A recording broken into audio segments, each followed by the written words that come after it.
Guys, this is going to be a long video. I already know that because I have so many thoughts that I want to get out here. And basically, I've been able to do so much more thinking about my end game from this point forward, because the last 2 days have been, it hasn't been about today. You know, I haven't had to do a ton of thinking about, okay, what makes the most sense today? And how do I make these relationships toward tomorrow? You know, I feel like so much of this game to this point has been short term. Everything has been kind of short term, kind of what keeps me safe today. Especially after I got 4 votes in the first effing vote of the game. After that, it was scramble, scramble, scramble. Let's make some alliances. Let's make sure that I don't even get nominated, let alone have a chance to go home.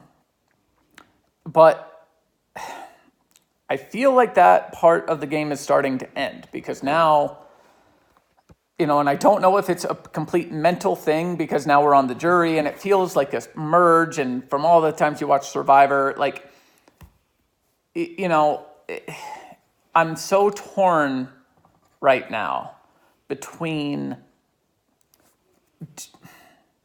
when do I make the move against Mitchell? Because you all know that that's coming. Every one of you should know that I'm making that move.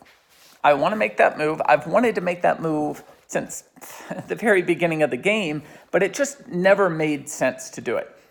And, you know, in the interest of, like I said, short term, just staying alive, why would I do that? It just never made sense. When Quinn put up Mitchell, I was stoked because that was the perfect time. Like, I was like, thank God he's going out. I can get rid of him and not have to worry about him anymore. And then I felt like from that point, I could keep my relationship with Maddie and Parker good. And then maybe we could bring Sarah in, basically do the same thing we did with Maddie going out, but instead it's Mitchell going out. Bring her in, keep 5, and then go from there without the, you know, Mitchell being there to ruin things for me. But that didn't happen. He took out Maddie, which hurt. Honestly, it did hurt my game in a lot of ways, because if, you know, I know I'm kind of going against what I just said, but there was a possibility of there being a final 5 of the original 5, where I could have seen us have to just keep Mitchell the whole time, because it would have made sense for Mitchell to go with Jason and I against Parker and Maddie. Would have made no sense for him to choose those 2 over us 2. Now, it makes perfect sense for him to stay with Parker and with Sarah, both of whom have told me that they 100% trust Mitchell, no reason to distrust Mitchell, but neither one of them trusts Jason, who's my number 1 ally.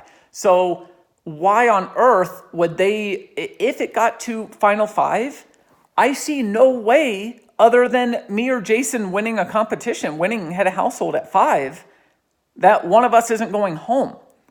And so that's kind of, you know, and there's plenty of game to fix that, right? There's plenty of game to fix it, but I'm just worried.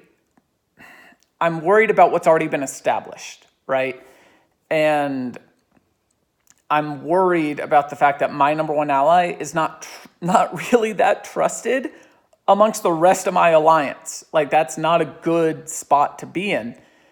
So, and the worst spot is the fact that if I decide I'm going to make a move, I don't know that I can let Jason in on it, because he trusts Mitchell so much. He trusts him, and he really, I swear, I think he thinks that me, Mitchell, and Jason are going to just be final 3, and that's done. And there's just not a scenario I can see that playing out. There's just no scenario I see where that actually happens anymore. And so I don't know that he's going to be willing to make that move. I'm willing to make that move. But it has to be the right move and the right time. And the timing is what I keep racking my brain. And so much of it is circumstantial, right? So much of this is circumstantial on who's winning head of household. If Ryan wins head of household next week, or next time, whatever, tomorrow, or if the survivor of Bree and Callie, whoever makes it next week, if they win head of household, that is my actual ideal scenario. That's what I want to happen, because then Mitchell has established himself as a huge threat. We can put him up, or we can do the backdoor. And I don't know what is the correct way to go about doing it. Mitchell has shown that he's such a freaking beast in all of these little competitions that I don't know if we want him in the power veto game. Do we do the exact same thing we did to Quinn? It worked out perfectly. It worked out perfectly for him with Maddie when Quinn did it to Maddie. So I don't know. But if that was to happen, then I think that the numbers would be there. If I was to jump ship, the numbers would be there to get him out.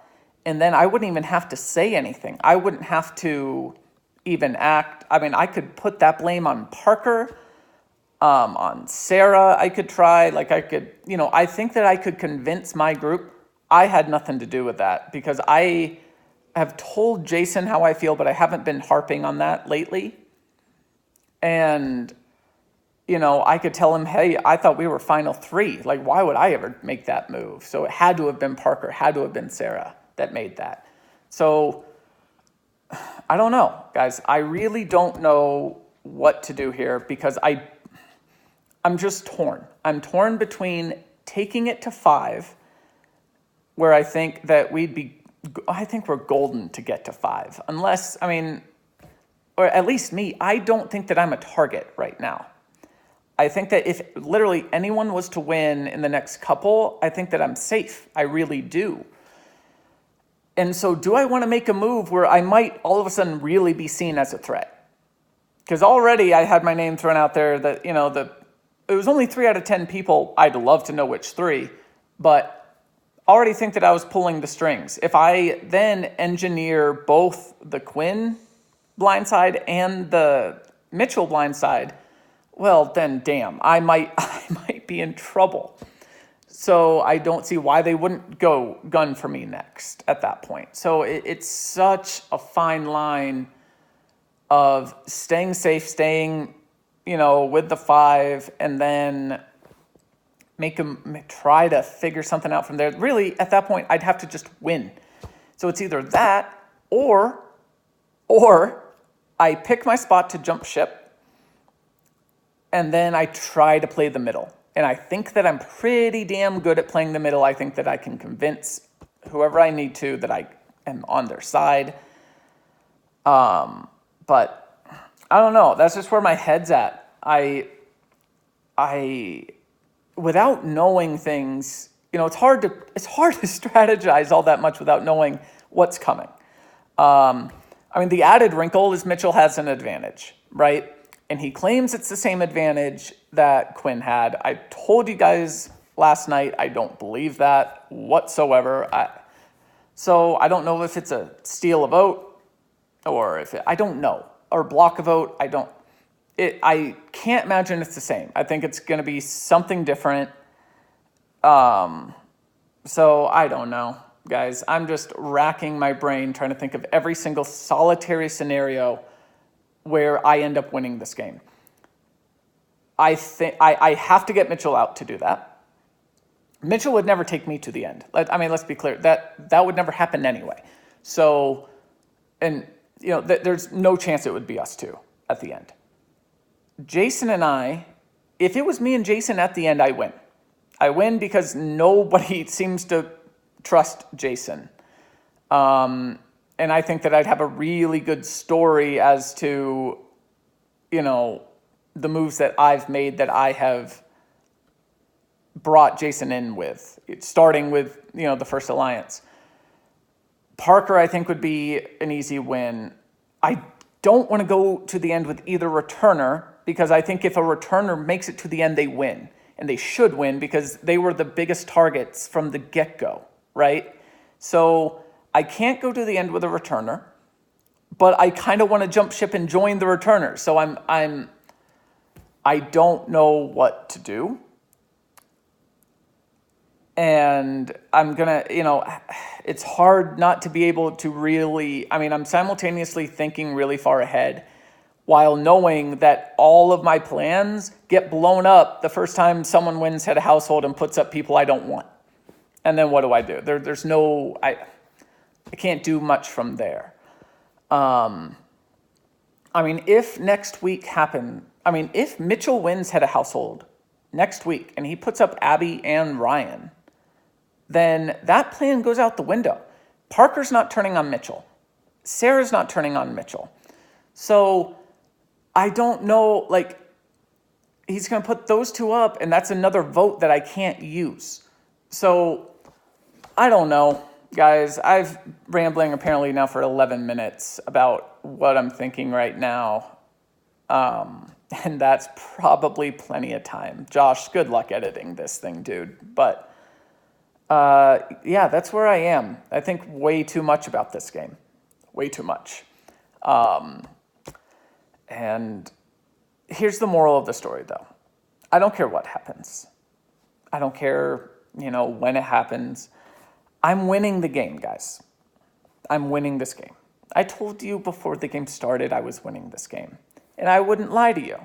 I would never lie to my viewing party. What kind of person would I be to lie to you guys? I know you love me, just like I love each and every one of you. And so I'm going to, do what I said I was going to do. I'm going to win. I don't know exactly the steps I'm going to take to win.